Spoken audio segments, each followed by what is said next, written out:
Welcome to another episode of Systematic Geekology. This is a space where we seek to create and cultivate healthy conversations between those things we geek out on and the philosophical and theological questions that often arise out of our fandoms. Like, what does it mean to be human? What makes a hero? What makes a villain? How do the stories and narratives we geek out on shape how we live in the world? We are your priest to the geeks. We aren't all ordained, but we see ourselves as mediators at the intersection of geek culture and going deeper in our faith. We don't always have to agree, but we do respect each other, and we see everyone as a beloved child of God. Everyone geeks out on something, so come geek out with us and enjoy the show.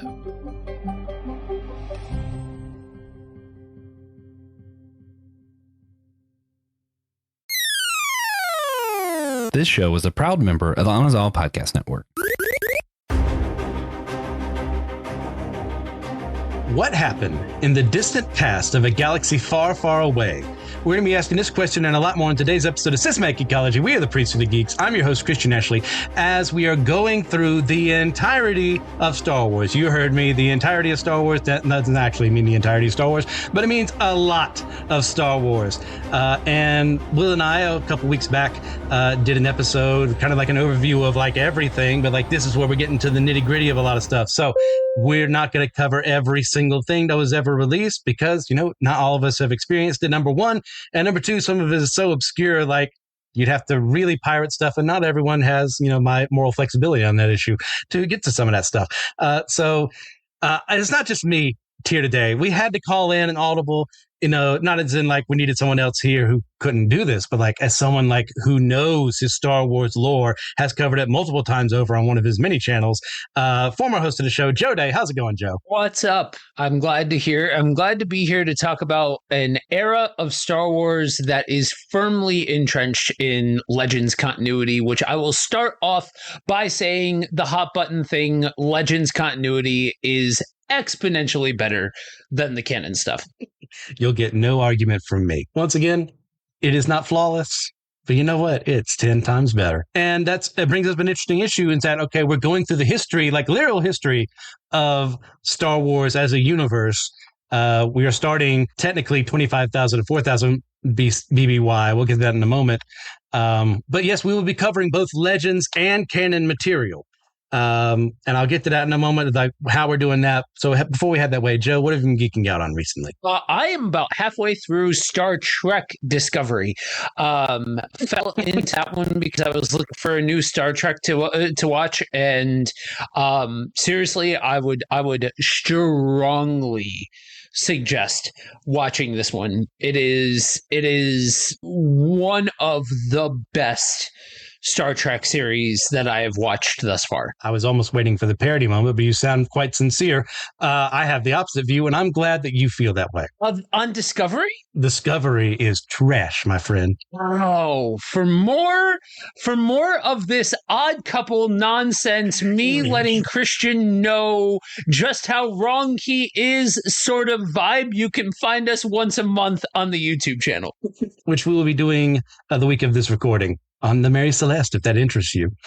I, on the other hand, have been watching a lot of schlock, a lot of really good stuff, and a lot of in between. And that's because I've been going through the entire history of horror and film, starting from the very beginning. I am now in the year 1941, and I just finished Son of Ingagi, which, if you know the history behind this, is so fascinating because in 1931, an Ingagi was released, and this is an unofficial sequel, as it were.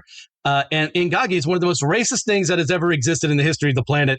At a time where lots of films and lots of people were racist, this was like, hey, guys, you don't know if I'm a racist? Let me just put it on my sleeve right here. Everyone can see. But Son of Ingagi is done as an all-black film made by one of the earliest African-American directors, based on his work, Spencer Williams. Another man, Richard Kahn, directed it. And it's so much better. Like, you can tell, like, yeah, they were using it for brand recognition, but also it's like, hey, that's what you made. watch what we can make. And it's not a perfect film by any stretch of the imagination, but like the history behind it is something I find more way fascinating than the movie. Yeah, very fascinating. All right.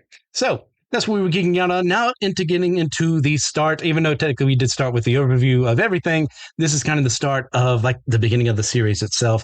25,000 to 4,000 BBY, and sort of things you're going to be saying, well, Christian, Joe, like these things don't actually happen then. Well, that's a result of me when I'm writing the list for all this, giving what I did for the sake of simplicity, putting stuff up there.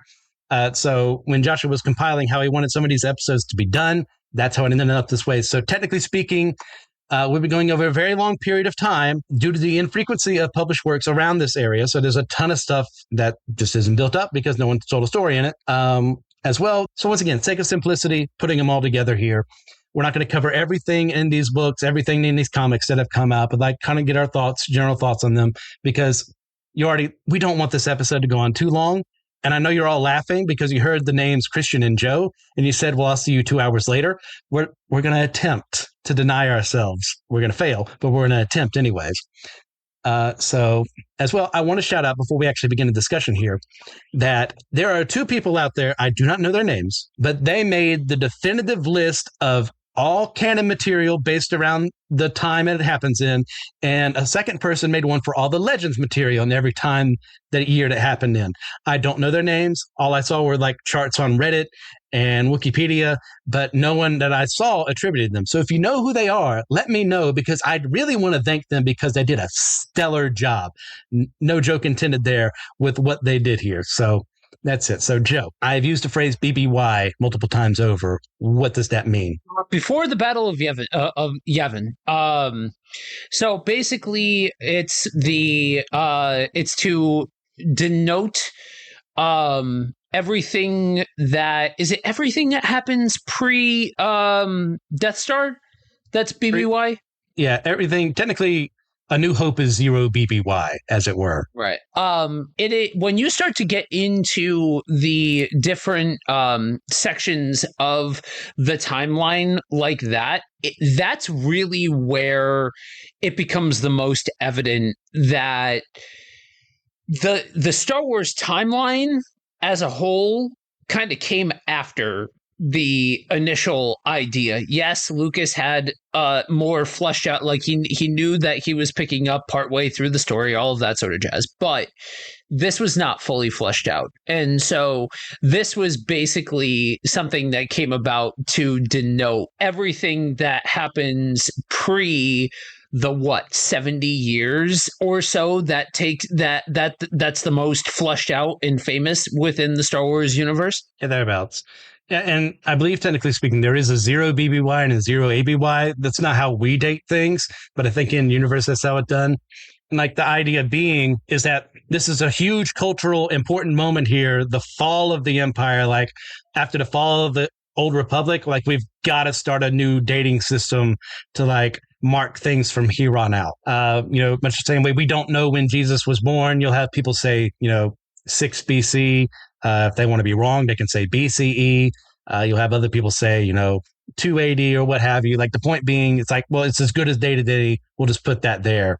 And this is how we're going to mark things from here on out. And that's what they do in the Star Wars verse here. Yeah. Yeah. All right. So these are very, very varied. Sorry to use that word back to back. Timelines here. But like, what was your introduction to these various time periods? So I like most of a particular vintage started off with 4, 5, and 6, and then 1, 2, and 3, and then after that was when I started getting into what's now known as Legends. It wasn't considered Legends at the point when I started. It was just people wrote books and people created content that's extracurricular from the movies and all of that. And then a couple of years ago, I set out to try to read everything. And it's difficult because some of it is about as close to lost media as you can get. It's pretty hard to find some of the books and all of that. But that's when I found the chart of the different time frames of the universe and the books that are associated with them, and that's when I found Into the Void and started learning about this era. Yeah. My introduction to this is a media that we'll be covering, I think, next time. And that is, of course, Knights of the Old Republic, the video game, where they mention a lot of the things that happen in the Tales of the Jedi period, with the Sith War and everything there, and the Freed and Nad stuff. It's like, so all these proper nouns would like meant next to nothing to me as like a 12, 13-year-old when that game came out. But at the same time, it's like, oh, they're talking about something more. What is that thing? Well, I eventually read the graphic novels that came out for all these, got into that lore a lot. And then when it comes to Into the Void, the Dawn of the Jedi stuff, that was way later on. I didn't get into it when it initially came out because I was a lot poorer at that time. So I wasn't able to, invest as much as I wanted to into the comics and the books. But eventually, years later on, I read them after having heard about what would have been where they were going in some of the books until like the Disney merger happened. And as a result, all Legends was cut off. So that meant any plot threads they had from there were also likewise cut off. Yeah. And that's where like that's part of why I don't take seriously the Legends versus canon debate, because some of the best material that's extracurricular to the core canon was created at that point and was already in existence. And when you know that it's just about what can we monetize and what do we not want to deal with, writing around or anything else like that, and it's not about the care of the actual story, then it becomes a non-issue at that point. Yeah. And these weren't the only ones affected by it. You also had the Knights of the Old Republic comics affected by it to an extent. The Legacy comics, when they were doing the rebrand with it, were affected by the merger. The books we were going to get after the Fate of the Jedi series were going to show how Jaina Solo became goodness gracious, what they call the Sword of the Jedi, which, as Jaina Solo's #1 fan, it's my favorite Star Wars character I was really looking forward to, but unfortunately that doesn't exist anymore. And this is not a Disney bashing session. Let me go ahead and put that out there. Like, we have our issues with canon, but like it's brought some good things to it too. But there are still feelings left behind that kind of linger after that. All right. So you say, why don't we start with prehistory? Lots of things that happened even before the Dawn of the Jedi series, and some in the midst of it. Why don't you talk about the Celestials real quick, and how they matter to the Star Wars universe? Hey, podcast fam. Want to stay even more connected with the show? We've got you covered. Check us out on Instagram and Blue Sky, where we're posting exclusive content and bonus videos and fun updates that you won't get anywhere else. From sneak previews of upcoming episodes to bonus content, our social accounts are the best way to keep the conversation going. Plus, it's a great spot for you to interact with other listeners and share your thoughts.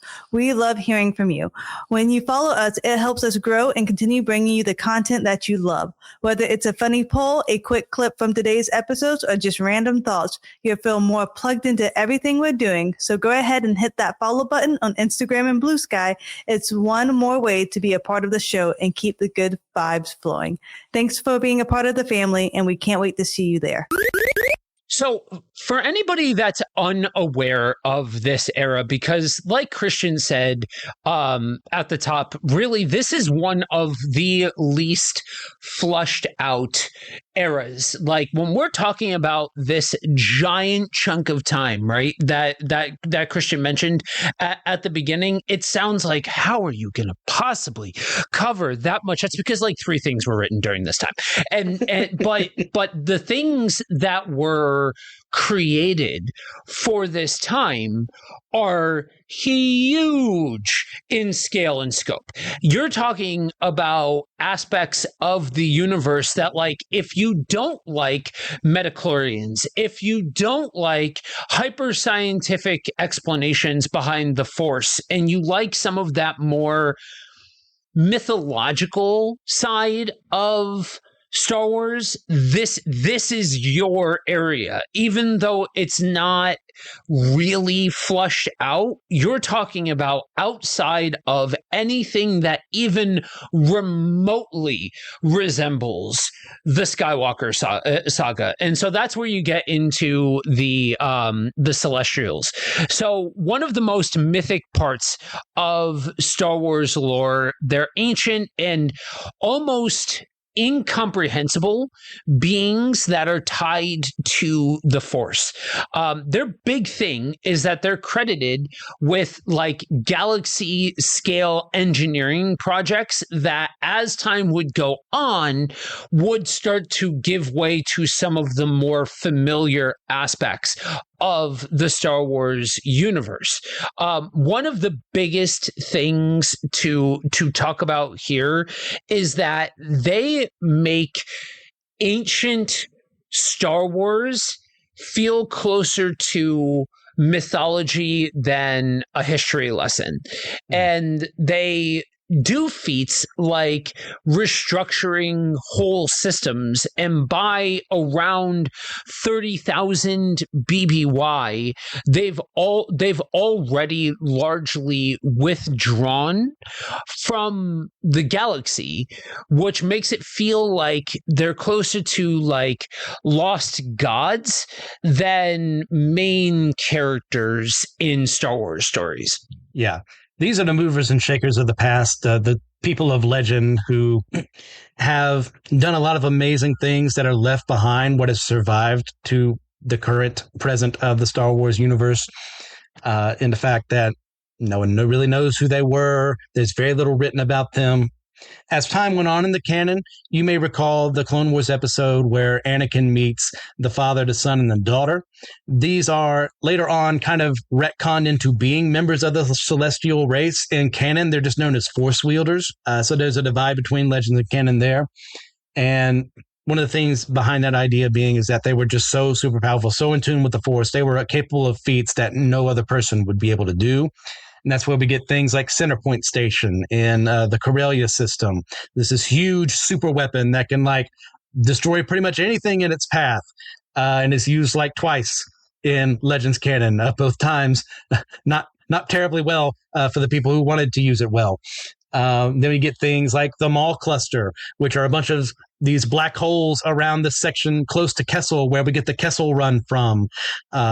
Where there's a lot of ancient stuff hidden around there. We'll eventually get Abeloth from that in the Legends continuity. And some people are saying she may even be in Ahsoka. Who knows as time goes on. So yeah, we've got this unknown group of entities. Like they existed before a lot of other races. They did a lot of things, then left behind what they did. Where they are now, no one really knows. Did they become one with the Force? Like, who knows? That's kind of the big mystery of them. I will say so to the credit. So I'm you guys know me. For those of you that don't know me, when I was a frequent host of SG, I was known for my heel takes. I love being a heel on the air, but I will say that there is one piece of Star Wars media post Mouse that I really dug, and if you think I'm going to stop being controversial now, it's Book of Boba Fett.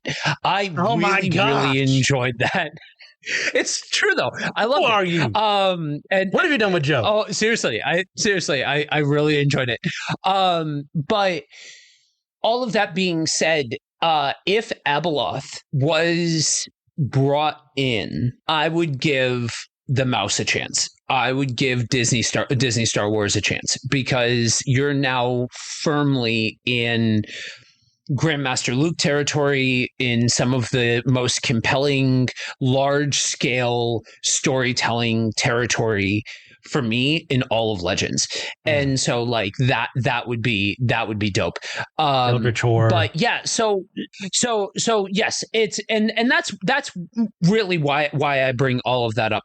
One of the things about this era is it is closer to Cthulhu-esque eldritch horror, things like that where the Celestials were these closer to abstract beings that weren't so closely uniformed for monetization purposes with the rest of what we know as civilization within the Star Wars universe. They weren't afraid to make them actual like abominations or actual like mythological creatures. And so when you look at some of the older stories about the Celestials, even though they are fewer and farther between, they are written about in terms of like Greek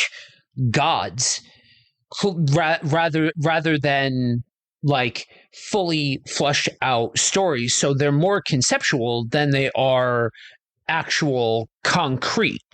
And so when you're looking at these large scale movements, it's almost like Tolkien in a way, where the mythological side of Tolkien all is very grand. It's all very big, and it doesn't necessarily, for as much as Tolkien likes to tell you what everybody had for breakfast, the mythological side is not nearly as every single I dotted and every single T crossed.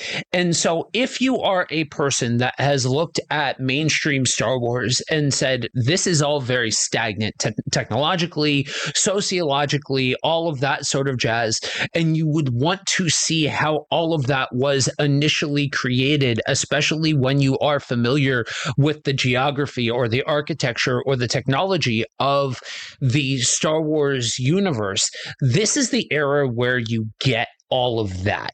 Looking at the Celestials, what they did was create large scale things that then got fleshed out and disseminated into what we know as the modern Star Wars universe. Yeah, and this is a result of multiple retcons and the like. It's not like a Star Wars writer sat down one day and said, oh yes, I'm making this with the design of the Celestials made this. No, later people came on, who were in charge of continuity and the like, and said, okay, this makes sense if someone like them made it, and you know what, that's how it worked back in the day. I don't really know how it works now. I'm sure there's someone who's still in charge of Star Wars continuity.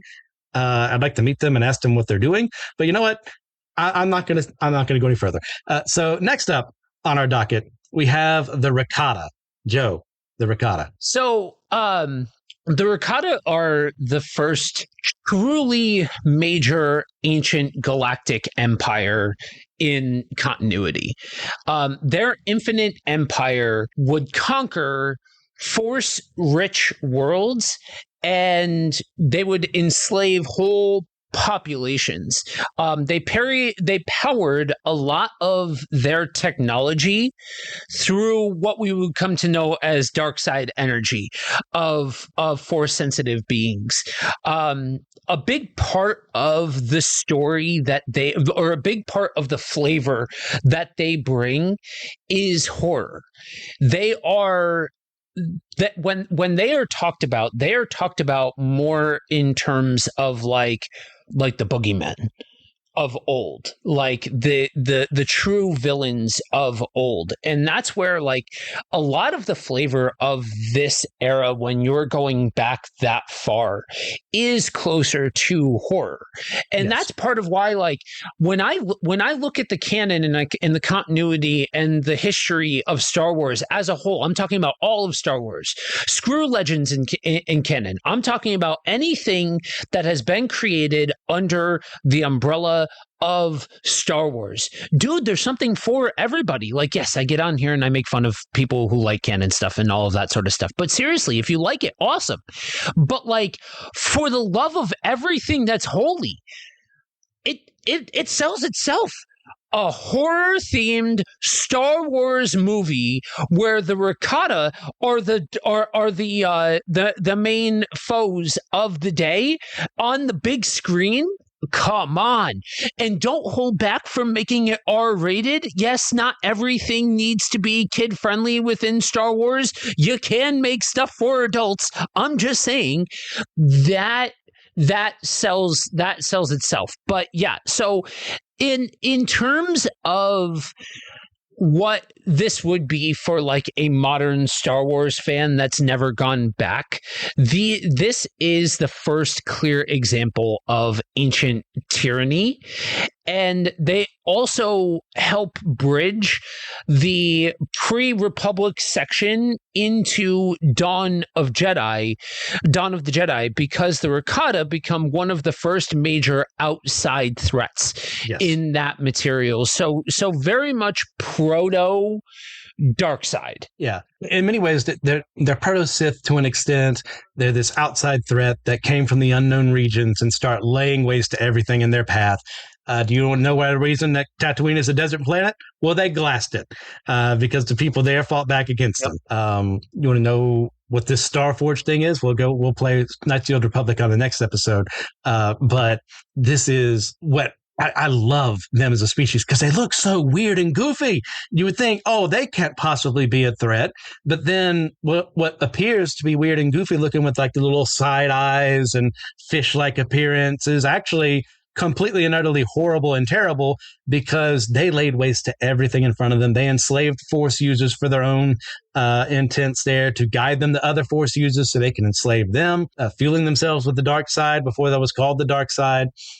Magnificent villains. And when you actually meet them in Knights of the Old Republic and the then present and go, these guys are losers now, it's like, well, you kind of earned every bit of being a loser now, because you got beat back for a reason. Yeah, and that's that. So these are villains that are not going to turn around and become anti-heroes.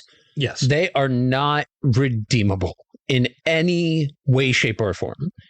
And so, and they're not of their design, like the Celestials, they're not sanitized. Yes. And that's where that's one of the things for me that I love about this stuff. So truth to tell, when I first found this, and I was reading the books initially in this era, I'm like, this is so slow. Like this is so tame in comparison to the Skywalker saga, just honestly. Yes. But I realized this is world building before it's anything else. And this reminded me of what it felt like initially watching 4, 5, and 6, and why for me 4, 5, and 6 is my Star Wars, and why I'm a fan. I've become more of a fan of 1, 2, and 3 because it's showcasing another world. And in another world, things look different. Things look menacing. And that's where, for me, this really like marries a well laid out villain with a well laid out design. Absolutely. Yeah. But for the sake of time, let's go to our next one. The Keelix. So they're one of the more underused ancient species in Star Wars. In Legends, they're an ancient insectoid hive species that's associated with Yagoi. I'm going to pronounce it, Sure. Grammar experts within the Star Wars universe can feel free to come with me. Yep. But they also have deep ties to places like Alderaan and other early galactic sites. They are, again, part of the contributing factor that makes it feel like a very old galaxy was populated first and foremost by non-human civilizations with their own ways of thinking and building and remembering. So they're less central than the Rakata, but they're great for showing what ancient Star Wars looked like beyond just proto-Jedi and proto-Sith. Yeah, and I misspoke earlier. The Keelix are actually the one who made Centerpoint Station under the direction of the Celestials. And the reason they did that is because Keelix are great builders. They look like horrifying bug monsters of different varieties. You get your centipede types and others, and I don't like them one bit. I hate bugs. I hate everything that they do. And the Keelix are no friend of mine. The Swarm War, it's going to be Dark Nest, a trilogy that we get them from post New Jedi Order, where it explains their current origins now in the unknown regions, fighting against the Chiss and now the Republic, doing the Galactic Federation.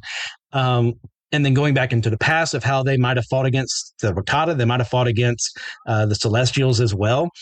Done quite well, because I don't want them to win. I don't want them anywhere near me. Maybe that's specious. Yep. I mean, probably, but not a jury in the world would convict when you're talking about horrifying bug monsters. I suppose I'd have to make my peace with that if we ever make contact with another such race God made. And I couldn't really hate his other creations like that. But you know what? That's going to take some time. I might be that racist grandpa for a while. See our Friday streams about the differing opinions that Christian and I have about extraterrestrial life. Yeah. So then we get Zim the Despot. And I put the Hutts here as well because they're an early galactic civilization, because 25,000 BBY is when the Republic actually forms.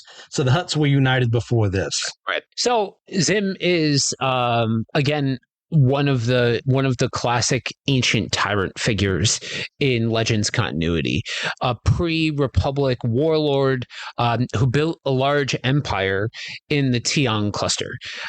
His story is even more interesting because he's eventually defeated in the Zim Wars by the Hutts during the third battle of Zontor, and he is basically the catalyst for the cementing of the Hutt dynasty. Yes. Yeah, he makes different military plays over, the Tian cluster and many other places, affecting what would become the Republic as well as the Hutt cartel, and kind of providing an impetus for both to unify a little more in their own spheres of influence so they could fight against him, because he was winning pretty much for a while until eventually he is killed. And fun fact as well for the Knights of the Old Republic series, for the original one, you may remember the side mission of the Haradan, the secret bounty hunter organization that does assassinations and controls things from behind the scenes. They start from his empire, so they had been around at that point in time for almost 20,000 years, 21,000 years. No, yeah, thereabouts. I just love it when you bring things together like that. That's why I love a big universe like this where you can connect things from other time periods. It's just great. Yeah. You'll find more about him from some of the Han Solo books. You also kind of get the corporate sector and different Han Solo books in that region. So that's it from there. Then we get to, and I misspelled this in the outline because I put Jedi, and that's what Yuzan Vong called Jedi. I meant Jedi, the Jedi Order. Take it away, which will bring us into Dawn of the Jedi. So the Jedi are the proto-Jedi on Tython. Their core concept is not the emphasis that you would see later on with the Jedi. It's balance. They study a lot of different disciplines. They acknowledge both the light and the dark. And Tython itself reacts violently to force imbalance. So they feel spiritually and philosophically different from the later Jedi Order, and more closely reflect what a lot of people think of when they think of like Ahsoka and Grey Jedi and the marrying of the light and the dark together. Howdy guys, I really hate to interrupt, but my name's TJ and I'm here to tell you about our new merch. We have incredible new stuff with Fourth Wall. We have just partnered with them as a new store. They have a lot more to offer, which means we have a lot more to offer. We can now offer you beautiful Comfort Colors t-shirts. They're so comfy. I wear mine all the time. And we've got it all now. Cups, hats, backpacks, pajamas. If you want your systematic geekology pajamas, you know where to go. My personal favorite is actually our Throne of Geeks shirt. It is Comfort Colors blue, black, green, red, orange.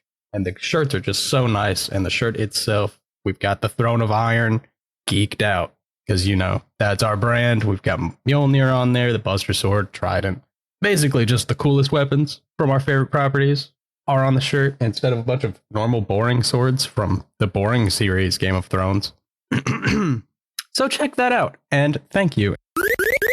Yes. Yeah. This one, I'm not as familiar with Dawn of the Jedi stuff. I've read them, but I haven't retained much of them. So the Dawn of the Jedi comics are a series of comics that basically flush out the early conflict, and in during this time period, and basically a series of arcs that establish the like an origin layer for this time, which gives some content to it, but not really like enough to fully flush out what's happening during this time. This is an era like pretty much 10,000 years before the start of what we said, 25,000 BBY, where like their ships are capable of traveling in interstellar distances, but the ones that they're using at the very beginning are older, possibly celestial in design. It's kind of like up in the air on that, because it wouldn't be until we reversed engineered, I say we as if I was there, the technology left behind by the Rakata, that the Republic is formed, right, and they're able to travel more extensively, and that's when it can get more expansionists and can travel to other places. So like space is like a huge unknown to a lot of people. The civilization here, we're meeting them for the first time.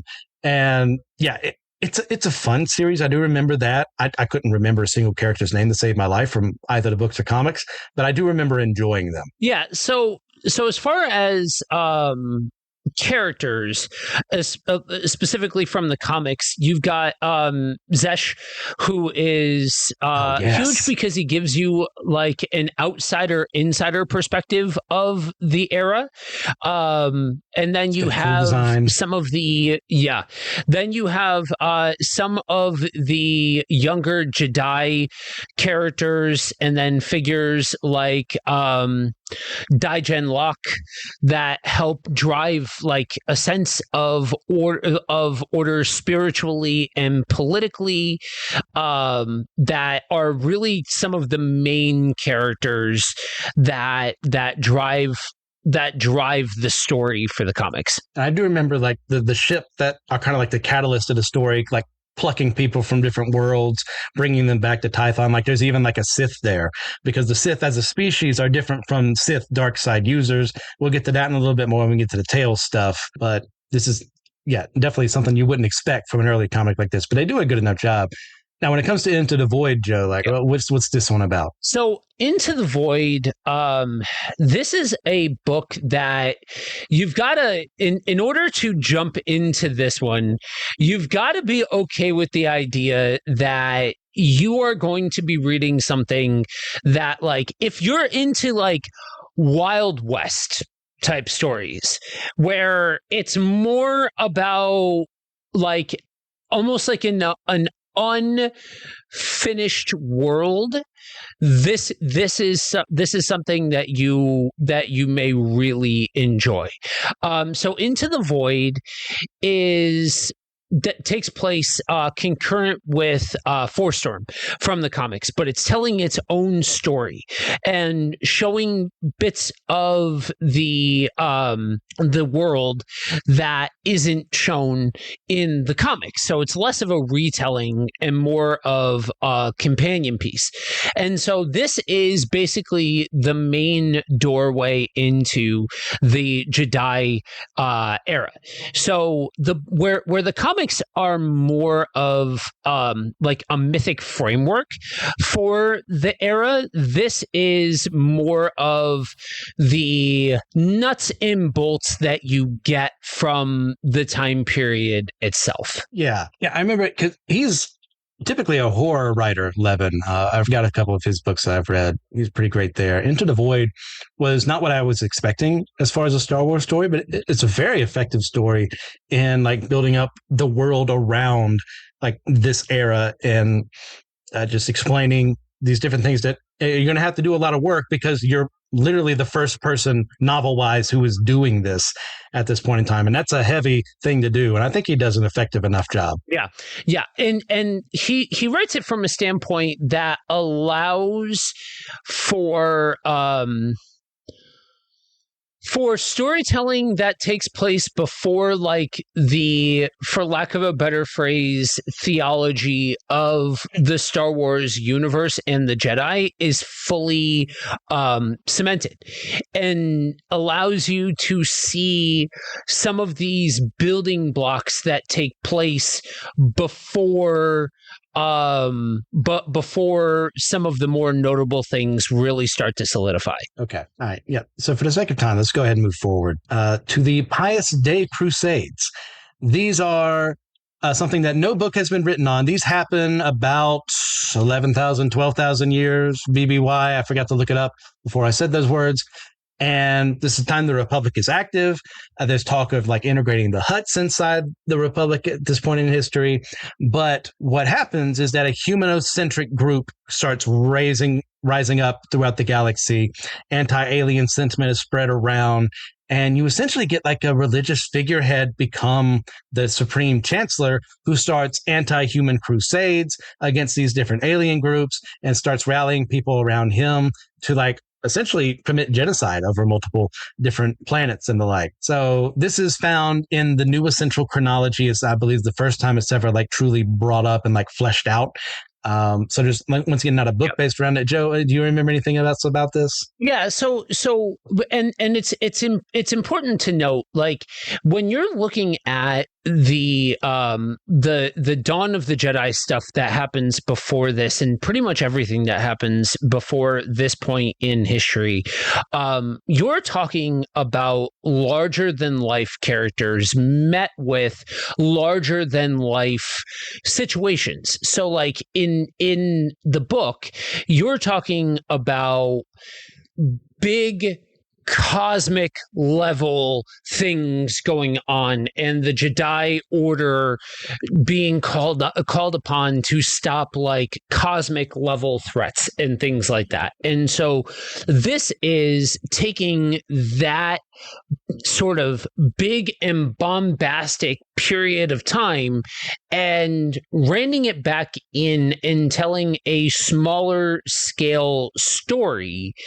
that is more human-centric, more militaristic and religious in nature, that exists mostly as reference, not a major story point, but is at least a thread to be able to start to draw out what is largely underserved in the Star Wars universe, and that's the religious side of it, because you're talking about different groups, different planets, different parts of the galaxy, all of this wide swath and all of that. And so in a world, in a part of the world that is incredibly underserved, this is a huge piece of background world building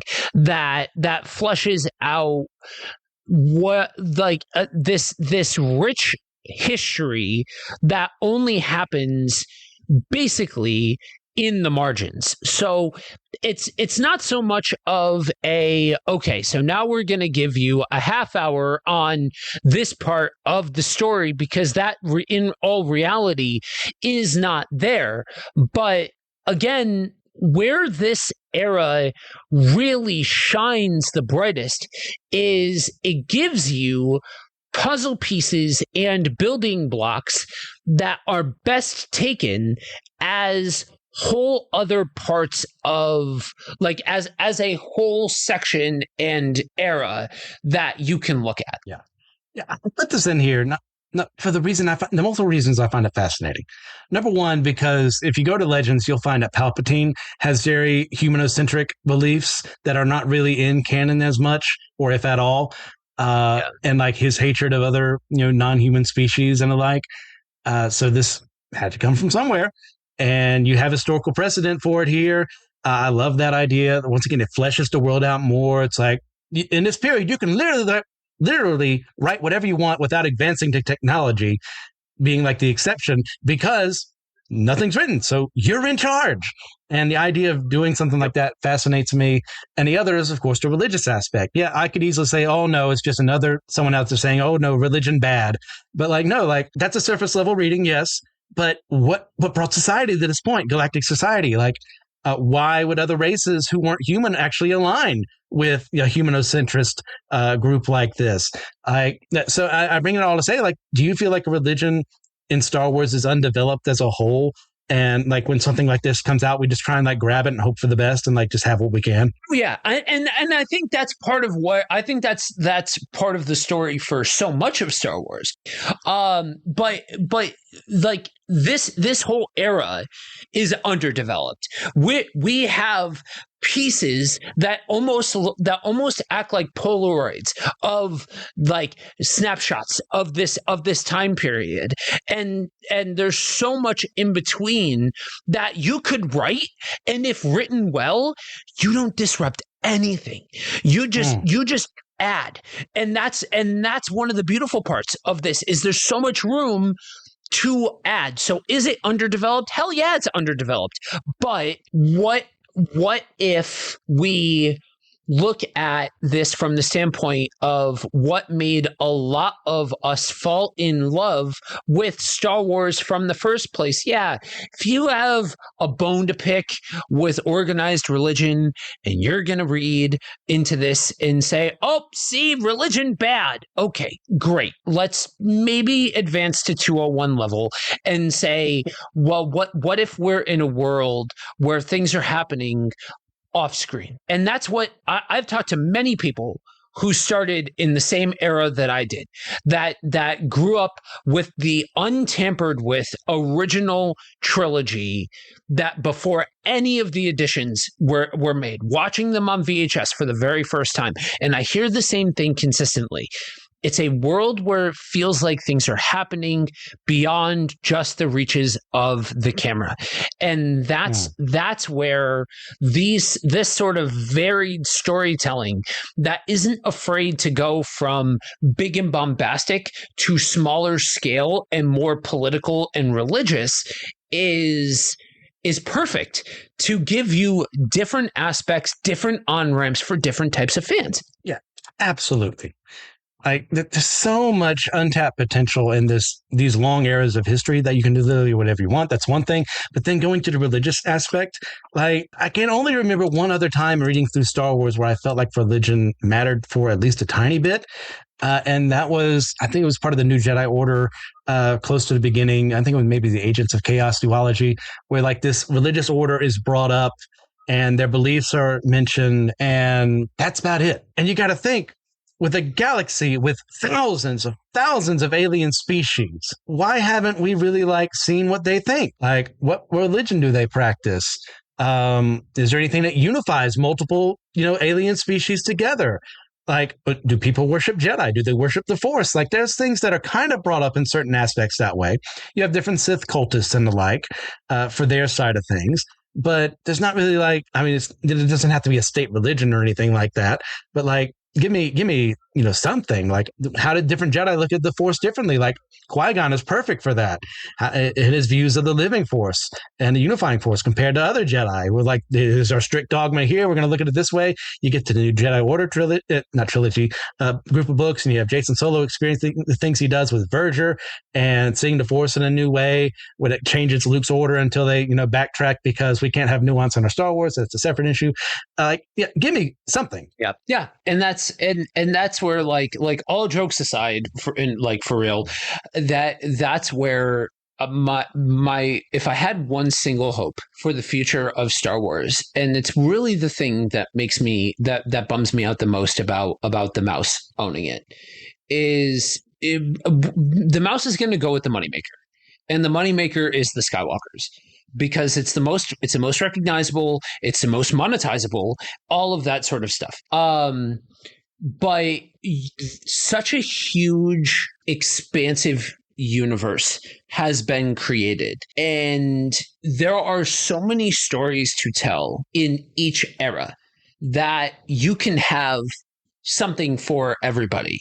You can tell a different kind of story that varies it up without trampling on the same continuity over and over and over again. Yes, because we're talking about a long distance of time here. And then when you look at the different books, even in Legends, of how much takes place within a short amount of time, how many different wars happen in a short amount of time, you kind of go, okay, this is a little too much for me. We can't keep having this happen every 5 seconds. What is it Mr. Incredible says? Can like the planet be safe for like one day or something so I can have time off? Like, let's just move on. I butchered that quote. Right. Exactly. Yeah, it's great. Like, gosh, I mean, it's just so much fun. We can talk further, but we're actually, for us, on good time. So I'm going to start ending things here and say that if you're interested in a bonus question we'll be doing, you can head our way over to Fourth Wall and join us as a member there. Every now and then we'll send some special free ones out there if you like that. The question we're going to ask is, with the basically 21,000 years we have here, is there a cannot speak with these allergies, specific time in history where we would have liked to have seen stuff explored more? It could be something we mentioned today. It could be something completely, kind of maybe just referenced. We'll figure that out. If you want to hear that answer, go ahead and send us a little money our way. We'd love that. So, Joe, anything you'd like to discuss before we wrap things up? No, I think that's about the size of it. Like I said towards the beginning, and really at multiple points in all of this, this is an era of Star Wars that isn't the most fleshed out, but it's the most character centric. It's not just big and bombastic, and it's certainly, it's at points looks somewhat similar to the Skywalker saga, but if you're looking for something within the Star Wars universe that plays with different themes and looks different than that, this is a good spot to get into. Right. Well, speaking of things to recommend, what do you got any for the audience, Joe? I would recommend, if what you know is the canon materials or just the movies or the TV shows, or if you've got a more narrow view of Star Wars, have a look at the books. Have a look at the extended material out there, because all of the jokes aside about canon versus legends and all of that, it's all Star Wars. And if you look hard enough, there's a very strong likelihood that there is something that you will find. And that's the beauty of the extended universe, legends, whatever you want to call it, that it tells more stories in this universe that we love. And so I would recommend that in a very specific spirit. Star Wars fans are some of the most tribalized fans in all of media. I fully embrace that there are whole sections of the Star Wars mythos that just simply aren't my bag. They are other people's bag. I like being a guy that has some bad opinions as far as Star Wars, because really, in all actuality, what I want to see happen is more unity in the fan base. Even within Legends, you've got pockets of fans that are like certain types of Legends fans over here, certain types of Legends fans over there, and it's all so segmented that we've lost the rabbit on the fact that at the end of the day, we all love this IP, and if we want to someday see more stories told that are our bag. We need to accept that part of the process is just shutting up and letting new stories be told. You know what I mean? Yeah. Yeah, Star Wars is a great property in the fact that there are plenty of ways for you to get in there. I know people got in from playing video games, from reading the young adult novels they had out, from reading the New Jedi Order or Heir to the Empire, or seeing a poster somewhere. Like, there's so many ways you can get in, and if you don't find what you like, find something else. There's plenty to choose from, and as we go through the history of Star Wars chronologically, you're going to see there's plenty to choose from. Now, when it comes to my recommendation, I did finish Adventure Time to fall asleep at night, so now I had to find a new thing, and you know what? It's been a while, I said. Let me rewatch The X-Files to help me fall asleep, because I already know what happens. And let me tell you, that was a stupid thing to do at 2 a.m, watching the Tombs episode, as I have never looked at a vent right next to my bed in a more paranoid fashion than I ever have in my life. But you know what? It still holds up. Not every episode is the greatest, but it still holds up. Yeah. I view X-Files like I view Buffy. Like, it's you have to accept the fact that you're watching something from the 90s. Like, yes. You just do. And if you can square that circle, then it's still good storytelling. Absolutely. All right, guys, thank you for everything that you do today. You get a chance to leave a 5-star review in your podcasting platform of choice. Helps with the ratings data, helps us find more people. If you have episode topic ideas you want to suggest to us, we're more than happy to talk about that. That would actually make me happy right now. If you had something you want us to discuss, you can send us questions at systematicecology@gmail.com. I'd like to shout out some supporters: Ethan Overcash, Austin Nance, Amber Riley, Jonathan Augustine, Gunnar Bergam, and Frank Troglauer. You guys are the best. Remember, we are all the chosen people, a geekdom of priests.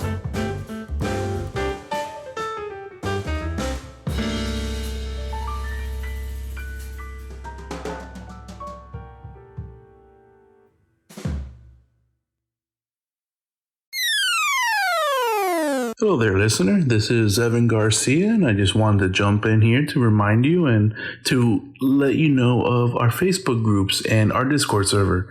These are great communities where you can post and share memes and talk with the hosts, and we have votes and some polls for future episode topics and fun interactions with our host. So just wanted to remind you that we are focused on community with you listeners, and we love each and every one of you guys listening. Thank you, guys. This is Joshua Knoll. I am one of the hosts of this podcast. I am also host a few other shows on the Anazal Podcast Network that this show is a part of. If you want to hear more from me, you can check out the Whole Church Podcast, where TJ and I go through talking to people from various different church traditions to see what can be done to better harness church unity in the world today. You can also hear me on Be Living Water, where I talk about Taoist Christian beliefs and examine various media like the Book of Daniel and Les Miserables through a Taoist Christian perspective. You can also hear me as I do some of the voice work for the Bible After Hours, where the foul-mouthed preacher goes through the Bible from a more progressive point of view. Thank you guys for listening, and I hope you'll consider checking out these other shows on the Anazal Podcast Network.